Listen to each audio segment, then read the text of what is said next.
തട്ടൊക്കെ റെഡിയാണ്. നല്ല നാടൻ മത്തിൻ്റെ 1.5 കിലോ 100 കിലോ.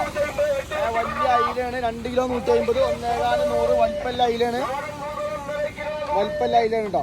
നല്ല പലാമീനുണ്ട് 1.25 100, 2 കിലോ 150. നല്ല അമൂറുണ്ട് 2 കിലോ 150. വലിയ ചെമ്പാനൊക്കെ 2 കിലോ 100.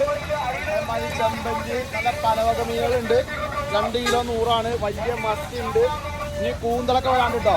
നെയ്മീൻ, സ്രാവ്, വറ്റ, ഷാപ്പി, വാള, സിൽവർ, നല്ല അടിപൊളി കേര.